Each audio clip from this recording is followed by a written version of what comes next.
So the space that is occupied by the central channel is um, a whole bunch of areas that represent and contact us with all the aspects of ourselves. And what some yogis from a long time ago figured out is that if we can maintain awareness across the whole channel, then we can see all the parts of ourselves. And then there's a lot to say after that. But if you look at it from the perspective of the Spandarakita, which is more of a tantric kind of view, what it really helps us with is I guess you could say, opposing our limited desire. So there's this concept of desire in those streams, and in more tantric Kashmiri kind of yogas, desire is good because it's the thing that carries us and drives us. Right? Without desire, there's no babies. And it kind of stems out from there, right? But there's an issue, and the issue is that our awareness and our consciousness and our minds like to, and you could say your ego, likes to focus in on certain desires and not others. And that's because some of them are more sort of short-term pleasant, like sugar, or anything like that. And so when you're going up and down the central channel, one way to look at it would be, you could see how it's like a lot easier. You might have had this experience. Like most people aren't like, oh, I'm just connected. I'm totally connected up and down the channel. There's no place where it's harder or easier. It's usually not like that because your mind's used to kind of avoiding certain areas of yourself, and energetically that plays out along the central channel. So these practices we do, which are a few in the course, and there's lots of practices like this where you're kind of getting with the central channel, are really designed to help you, be more broad, help your mind, I should say, be more broad in its awareness capabilities. So it doesn't get kind of locked down. And that kind of thinking and practice is something that should probably go on in our practices forever, because no matter how advanced you get, you are going to like some things more than others, as you might have noticed in other aspects of your life. So in yoga, we talk about it as attachment and aversion. But what the tantric masters are really trying to get you to do is to really see how every kernel and morsel and possibility of your awareness is important, because your base desire is to know yourself completely.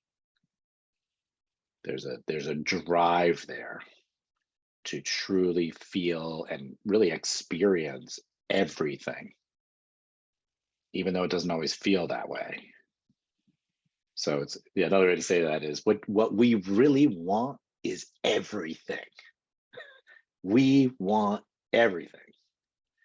And then our ego's like, nah, I don't want everything. I just want like this one person and this one food and this one car and this one job and this one. It just starts like cutting it up into like smaller and smaller pieces. And this is, for me, this is a real passion of mine. Like this is like the real juice of my personal, maybe it's just where I'm at. So it's like, it's a little me moment, which I don't usually do, but my me moment is understanding this completely, like understanding how each relationship and each thing that we desire so much is a conduit to understanding yourself more, but that's all it is. So it's not the thing we're going after. It's what it's the expansion we can get from it. And just because it seems like that one thing, food, person, right, is the really important piece, it's not, right? It doesn't mean we shouldn't do it. It's just the understanding that we are expanding from that relationship, from that artichoke heart, like whatever it is, it doesn't matter, right? It's just like the new dishwasher you really like. It could be anything, right? It could be anything, but it's all limited desire. So in the Spender Kita recommend Daniel Odier's like he talks about that. I think it was probably around Sutras 6 to starts talking about that. And it's in the beginning, so Sutras 6 to 8 or 9, if you're interested in that theory. He's got really nice flowery language. It's just why I like that translation. It's just kind of fun. And it's a very subtle, hard practice to maintain because, of course, you're always going to want, certain things and not others.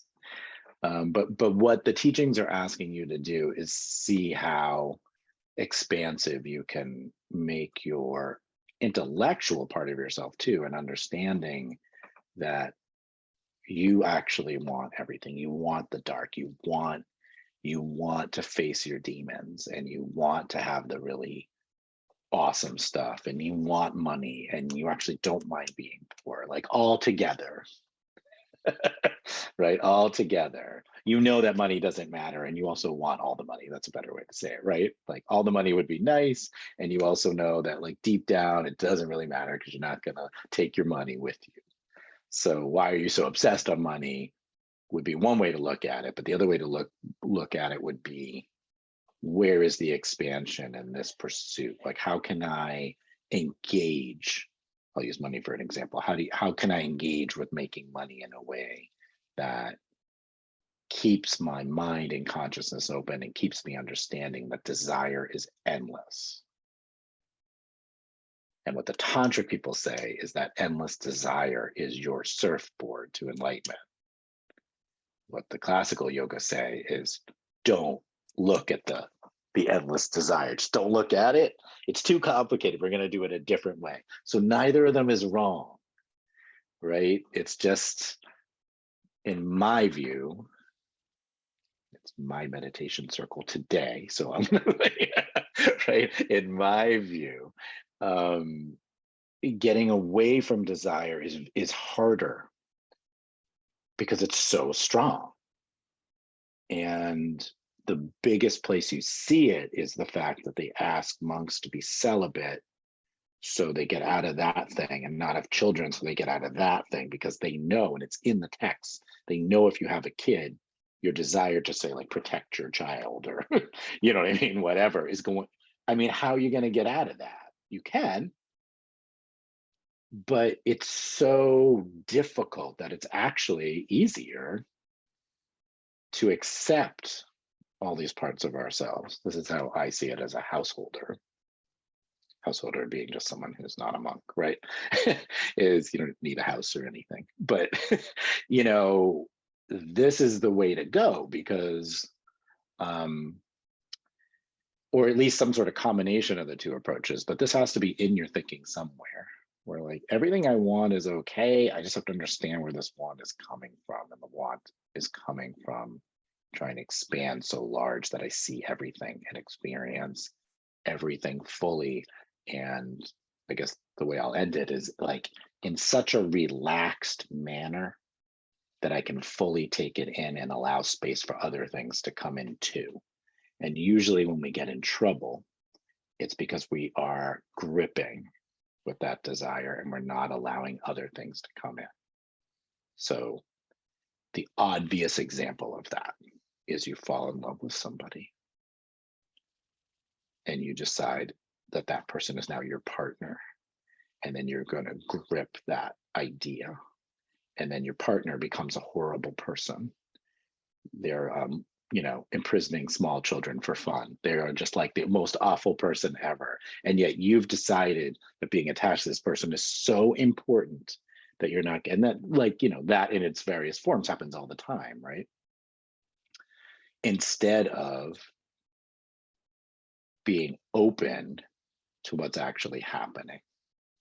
So that's where you might see it in a relationship. And there's much smaller versions of that. Most people's partners don't start imprisoning small children, but like we will condense it instead of just saying, this is just part of the surf, right? My surf to enlightenment.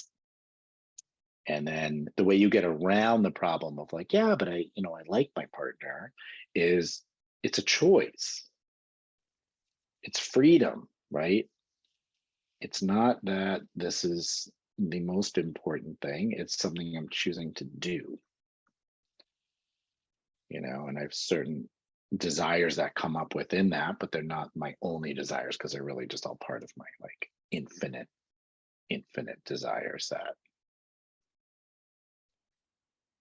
I said it was the last thing, but probably important to point out is like, this is why people end up doing like things that don't make sense, like greed, right? People who make $500 million and then do crazy things to make more money.